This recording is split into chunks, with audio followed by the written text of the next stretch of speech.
Hello everyone, स्वागत है आप सभी का आपके अपने यूट्यूब चैनल पर। मैं हूं राकेश चलरेजा, आपका अपना एप्टीट्यूड मेंटर। इसके पहले मैंने आप बच्चों से कंप्यूटर के ओवरऑल एमसीक्यू के क्वेश्चंस शेयर किए हुए थे।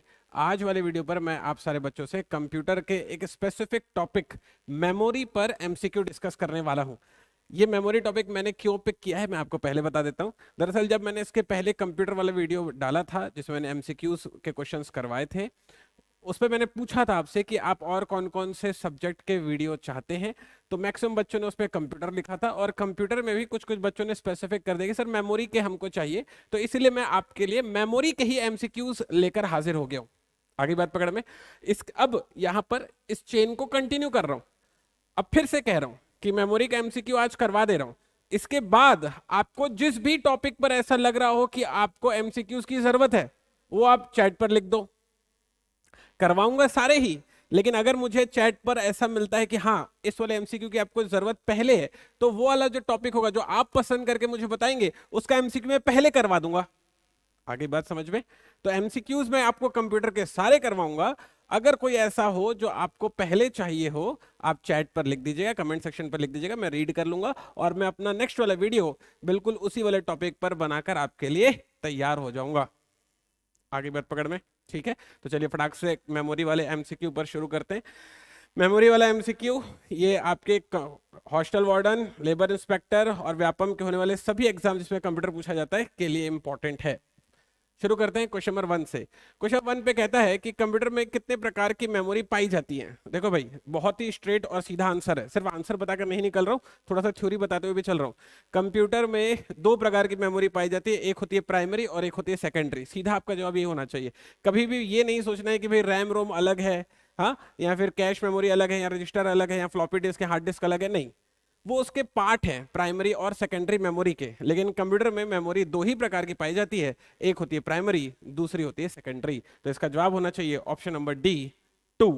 ठीक है, चलिए चलते हैं नेक्स्ट वाले क्वेश्चन की तरफ। अगला क्वेश्चन कहता है कंप्यूटर की मुख्य मेमोरी क्या होती है। अब बात को समझो, मैंने ये वाली बात बताई कि भाई कंप्यूटर में दो प्रकार की मेमोरी होती है, एक होती है प्राइमरी, एक होती है सेकेंडरी, है ना। अब उसमें से जो प्राइमरी मेमोरी होती है वो यूजुअली उसकी भीतरी मेमोरी होती है। भीतरी मतलब जो उसमें पहले से प्री इंस्टॉल्ड रहती है।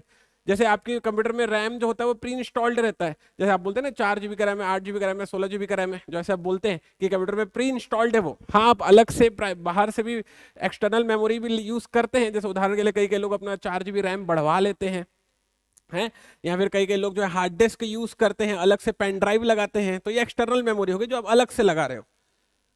लेकिन जो पहले से इनबिल्ट है उसको अपन भीतरी मेमोरी कहते हैं, और जो भीतरी मेमोरी है वो उसकी मुख्य मेमोरी होती है। तो इस क्वेश्चन का जो जवाब होना चाहिए था वो होना चाहिए ऑप्शन नंबर ए, सेकंड पर आंसर हो जाएगा ए, भीतरी मेमोरी।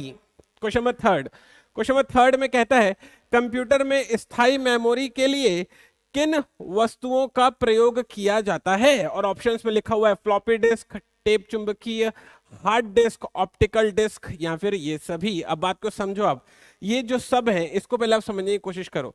जो हार्ड डिस्क है, सॉरी जो फ्लॉपी डिस्क है, ये ना पहले वाले जमाने पर जब वो टीवी टाइप के जो कंप्यूटर आते थे ना, जब उनका प्रयोग होता था तो उस समय पर फ्लॉपी डिस्क बहुत चलती थी। अभी जो है फ्लॉपी डिस्क नहीं चलती है। तो जैसे अभी पेन ड्राइव चलता है ना, उस समय पर फ्लॉपी डिस्क चलती थी। ठीक है, तो फ्लॉपी डिस्क एक एक्सटर्नल मेमोरी है।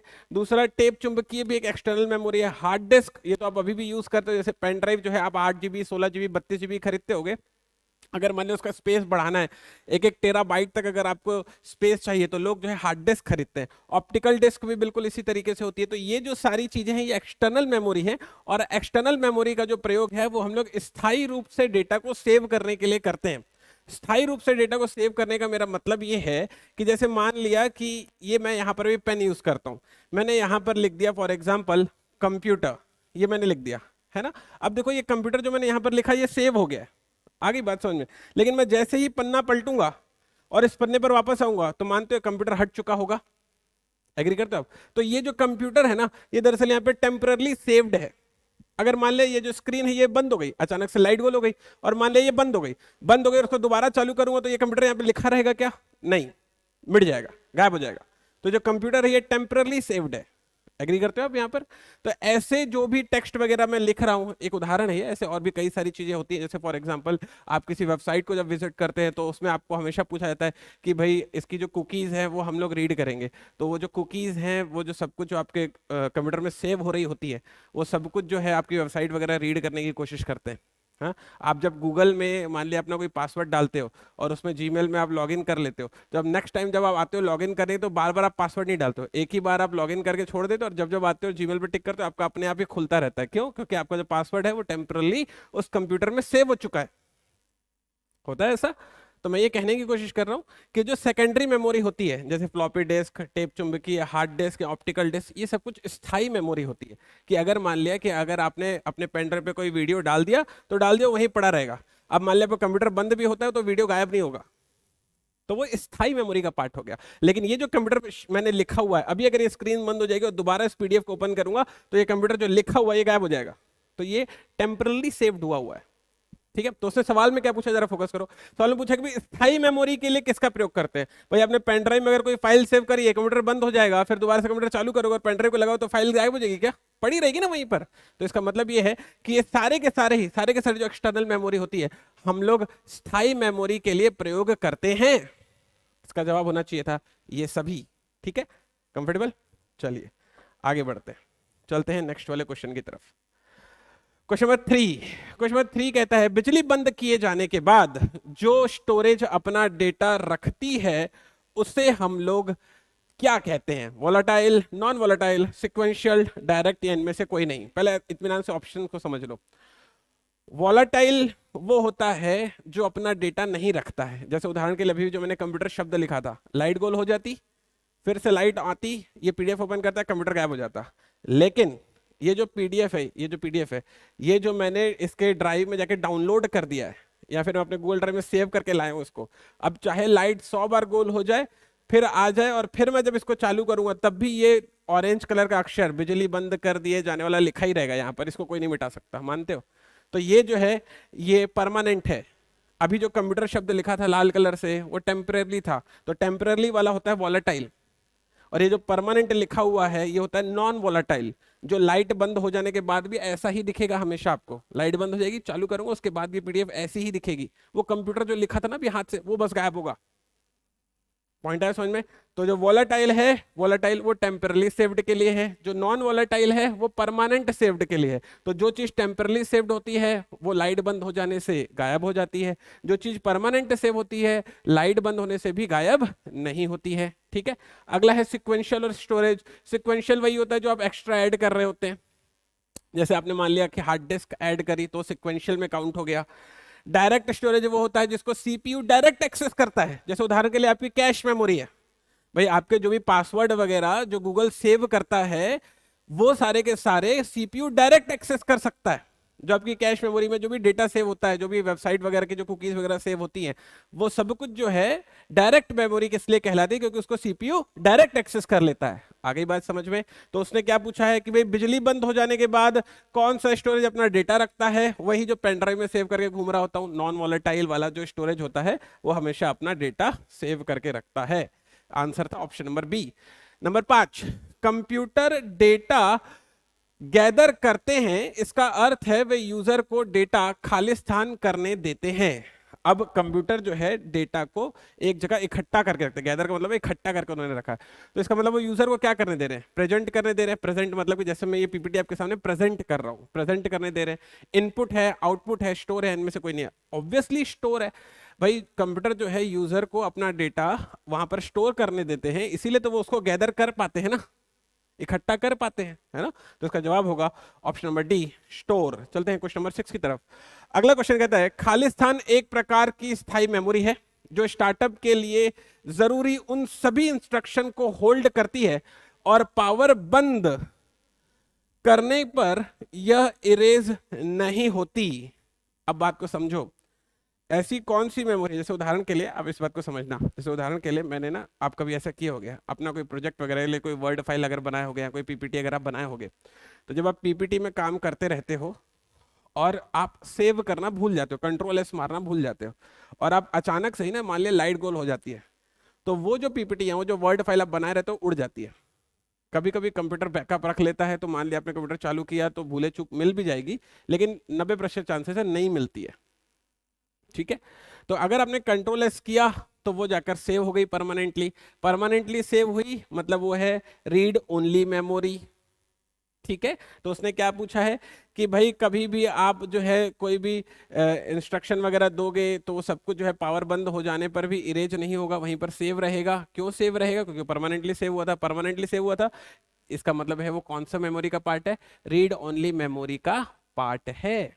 ठीक है, तो इसका जवाब होना चाहिए option number D, read only memory. ऊपर सीपीयू तो मेमोरी ही का हिस्सा ही नहीं है। बेसिकली सीपीयू जो है वो टेम्परली सेव करने के लिए यूज होता है, जैसे कैश मेमोरी वगैरह जो है वो टेम्परली सेव करता है ना। रैम रैंडम एक्सेस मेमोरी है। ठीक है, रैंडम एक्सेस मेमोरी वो होती है जिसको आप अपने हिसाब से बदल सकते हो। ठीक है, रीड ओनली मेमोरी रोम होता है जिसको आप नहीं बदल सकते, वो जैसा है वैसा ही सेट रहेगा। ठीक, अगला है question number 7। Secondary storage media से हार्ड डिस्क में सॉफ्टवेयर प्रोग्रामों को कॉपी करने की प्रक्रिया को खाली स्थान कहते हैं। अब देखो, कई दफा आप क्या करते हो, सेकेंडरी स्टोरेज मीडिया का मतलब जैसे उदाहरण के लिए पेन ड्राइव लेकर आए, है ना।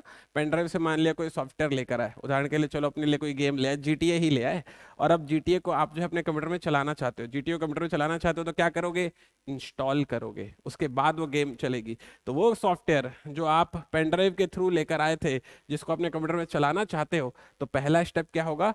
इंस्टॉलेशन होगा। सही जवाब है ऑप्शन नंबर ई, installation. Question number 8। Question number 8 कहता है आपके कंप्यूटर में निम्नलिखित में से कौन सा मेमोरी दर्शाता है? रैम, डीएसएल, यूएसबी, लैन, सीपीयू।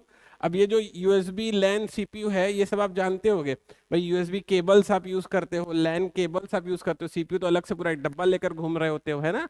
तो आपके कंप्यूटर में निम्नलिखित में से कौन सा मेमोरी को दर्शाएगा? इन सब में, इन सारे ऑप्शंस में जो आरएएम रैम है वो दरअसल मेमोरी होती है। 4 GB रैम होता है, 8 GB रैम होता है, 16 GB रैम होता है। तो जवाब है इसका random access memory, RAM, option number A. चलते हैं क्वेश्चन नंबर 9। जब पीसी पर किसी डॉक्यूमेंट पर कार्य करते हैं तब डॉक्यूमेंट अस्थायी रूप से स्टोर होता है। अब वो रैम में स्टोर हो रहा है, रोम में स्टोर हो रहा है, सीपीयू में स्टोर हो रहा है, फ्लैश मेमोरी में स्टोर हो रहा है, या फिर सीडी रोम में स्टोर हो रहा है, ये आपसे पूछा जा रहा है। जरा बात को समझो। उसने दरअसल आपसे ये कहा कि जब आप पीसी पर डॉक्यूमेंट को सेव करोगे तो अस्थायी रूप से, जैसे मान लो आप कंट्रोल एस मार के सेव कर लिए, है ना, कंट्रोल एस मार के सेव कर लिए, तो वो कहां पर जाता है? रैंडम एक्सेस मेमोरी में जाकर सेव होता है, जिसे आप दोबारा डबल क्लिक करके ओपन करके अपनी जरूरत के हिसाब से चेंज कर सकते हो। तो वो रैंडम एक्सेस मेमोरी थे। रीड ओनली मेमोरी जाता तो फिर कोई चेंज नहीं हो सकता। जवाब होगा ऑप्शन नंबर ए, 9th पर ए। Question number 10। ऐसे एप्लीकेशन के लिए मैग्नेटिक टेप प्रैक्टिकल नहीं है जिनमें डेटा शीघ्र रिकॉल किया जाता है क्योंकि टेप खाली स्थान है। अब जरा बात को समझो। क्या होता है कि जैसे मान लिया, आराम से रिलैक्स होकर समझो, क्या होता है कि जैसे मान लिया कि आपने ना, जरा इतना से इस वाली चीज को समझना, मान लिया कि आपने जो है डेटा को जो है अपने कंप्यूटर पर सेव किया, है ना। अब कंप्यूटर पर ही सेव है तो फट से आप उसको निकाल लोगे, आ गई बात समझ में। लेकिन अगर मान लिया कि कंप्यूटर पर सेव है, फट से निकाल लिया, अब अगर मान लिया पेन ड्राइव पे पड़ा है, फट से अगर निकाले तो पेन ड्राइव पहले लगाना पड़ेगा, फिर पेन ड्राइव को रीड करेगा, ये सारा प्रोसेस होगा, तो उसको आप जल्दी से तो एक्सेस नहीं कर सकते। ये बोल रहा है कि यहाँ पर शीघ्र रिकॉल किया जाना है। जो भी पेन ड्राइव आप लगाओगे वो शीघ्र रिकॉल नहीं हो सकता। जितने भी एक्सटर्नल होते हैं वो शीघ्र रिकॉल नहीं होते, अपना एक्सेस करने में टाइम लगाते हैं। तो इसका जो जवाब है वो होना चाहिए सिक्वेंशियल एक्सेस मीडियम। ये जो है शीघ्र रिकॉल नहीं हो सकते हैं। जवाब होगा ऑप्शन नंबर बी, 10th पर। चलते हैं क्वेश्चन नंबर 11th पर। फ्लॉपी डिस्क किस प्रकार की मेमोरी से संबंध रखती है? वो इंटरनल है, एक्सटर्नल है, वोलाटाइल है, या फिर क्या है? मैंने आपको इसके पहले बताया था कि भाई जैसे आज हम लोग जो है पेन ड्राइव वगैरह यूज कर रहे होते हैं, तो वैसे ही पहले जमाने में फ्लॉपी डिस्क यूज होती थी। तो जैसे पेन ड्राइव एक्सटर्नली आप आकर लगाते हैं, वैसे फ्लॉपी डिस्क भी एक्सटर्नली लगाई जाती थी। जवाब होगा बी, एक्सटर्नल। चलते हैं नेक्स्ट वाले क्वेश्चन, क्वेश्चन नंबर 12 की तरफ। क्वेश्चन नंबर 12 कहता है निम्न में से कौन सा सत्य है? CD ROM drive expansion installs में लगाए जाते हैं, गलत बात है। फ्लैश में प्रोग्राम स्थायी होता है, गलत बात है। फ्लैश में प्रोग्राम स्थायी नहीं, अस्थायी होता है। रोम में प्रोग्राम स्थायी होता है, सही बात है। रीड ओनली मेमोरी में प्रोग्राम हमेशा स्थायी होता है। सही जवाब होगा option number C, question number 12। Next है रैंडम एक्सेस मेमोरी निम्नांकित में से किसे कहा जाता है? रैंडम एक्सेस मेमोरी RAM, जवाब होगा B, sorry option number A. 13 पर जवाब है ऑप्शन नंबर ए। 14, कंप्यूटर बंद होने पर खाली स्थान के कंटेंट निकल जाते हैं। कंप्यूटर बंद होने पर स्टोरेज, इनपुट, आउटपुट या फिर मेमोरी? भाई स्टोरेज है तो कैसे निकलेगा, इनपुट आउटपुट तो छोड़ ही दो आप। जवाब है मेमोरी के कंटेंट निकल जाते हैं, क्योंकि वो टेम्पररी अगर सेव होगा तो निकल जाएगा, और क्या। नेक्स्ट है कंप्यूटर में स्थायी मेमोरी के लिए किन वस्तुओं का प्रयोग किया जाता है?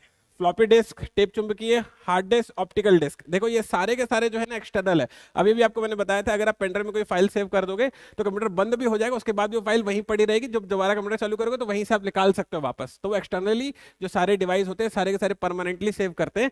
जवाब होना चाहिए था ये सभी। चलते हैं क्वेश्चन नंबर 16 पर।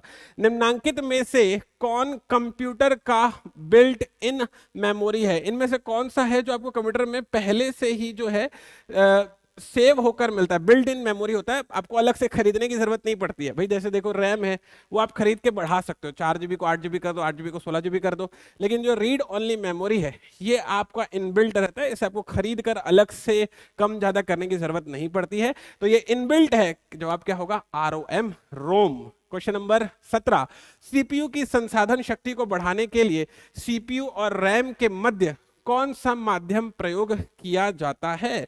आपसे पूछा जा रहा है कि भाई सीपीयू की संसाधन शक्ति को बढ़ाना है। अब बात को समझो, जैसे आपने क्या किया कि जीमेल पर जो है लॉगिन करने का अपना पासवर्ड डाला और आप जीमेल में एक्सेस कर लिया, आपने जीमेल को बंद किया। जब आप नेक्स्ट टाइम आते हो तो वापस से सिर्फ जीमेल पर क्लिक कर दो, अपने आप आपका अकाउंट में लॉगिन हो जाता है। क्यों अपने आप अकाउंट में लॉगिन हो गया? क्योंकि वहां पर आपका जो पासवर्ड है वो टेम्पररी रूप से कंप्यूटर ने अपने पास सेव कर लिया। तो जो पासवर्ड है जो टेम्पररी रूप से कंप्यूटर अपने पास सेव कर रहा है वो कौन सी मेमोरी में कर रहा है? कैश मेमोरी में कर रहा है। कैश मेमोरी सीपीयू से डायरेक्टली कनेक्टेड रहती है, और क्योंकि कैश मेमोरी सीपीयू से डायरेक्टली कनेक्टेड है तो वो उसकी संसाधन शक्ति को बढ़ाने का काम करती है। जवाब होगा कैश स्मृति, ऑप्शन होगा डी। चलते हैं नेक्स्ट वाले क्वेश्चन की तरफ। क्वेश्चन नंबर 18, सीडी रोम का उपयोग होता है कॉम्पैक्ट डिस्क को रीड करने में, संगीत सुनने में, किसी भी सॉफ्टवेयर में, या डिजिटल इंफॉर्मेशन को नियंत्रित करने में? इनमें से कोई नहीं। जवाब है कॉम्पैक्ट डिस्क को रीड करने में। सीडी रोम का काम ही यही है कि कॉम्पैक्ट डिस्क को उसको रीड करना है। चलिए नेक्स्ट है, कंप्यूटर का कौन सा भाग फाइलों के केवल अस्थायी स्टोरेज को उपलब्ध करवाता है? वो साफ साफ लिखा है इसने, अस्थायी स्टोरेज को अपने को करवाना है। अब हमको ये बात पता है जो रोम है, ROM रोम, वो दरअसल होता है read only memory. Read only memory मतलब जिसको आप सिर्फ रीड कर सकते हो, वो स्थायी रूप से सेव हो चुका है, उसको हिला भी नहीं सकते आप। तो आंसर ए तो नहीं होगा, जवाब होगा answer number B, random access memory. Question number 19 पर आंसर है option number B. Question number 20, निर्माण के समय रिकॉर्ड किया गया डिस्क का कंटेंट जिसे यूजर चेंज या इरेज नहीं कर सकता निम्नलिखित में होता है। अब बात को समझो, जिसे यूजर चेंज नहीं कर सकता तो इसका मतलब वो फिक्स हो गया। जब यूजर चेंज ही नहीं कर सकता तो फिर उसे वो हिला भी नहीं सकता, मतलब राइट तो नहीं कर सकता, वो मेमोरी में तो नहीं है, वो केवल रीड वाले पोर्शन पर है। तो निर्माण के समय रिकॉर्ड का वह भाग जिसे यूजर इरेज नहीं कर सकता वो जाता है केवल रीड में। ओके, जैसे होता है ना रीड ओनली मेमोरी, वही जाता है रीड में। तो जवाब होगा 20 पर आंसर नंबर सी। ये रहे एमसीक्यू मेमोरी पर बेस्ड सारे इंपॉर्टेंट 20 सवाल। इन सवालों के एग्जाम आने की संभावना सबसे ज्यादा है। नेक्स्ट वाले वीडियो में आप जो भी कमेंट में लिखेंगे टॉपिक, उस वाले टॉपिक पर आपके लिए वीडियो लेकर तैयार हो जाऊंगा। मुलाकात होगी आपके नेक्स्ट वाले वीडियो में। कमेंट और लाइक बटन पर अपना प्यार बनाकर रखिएगा। आपसे मुलाकात होगी, तब तक अपना ख्याल रखिएगा।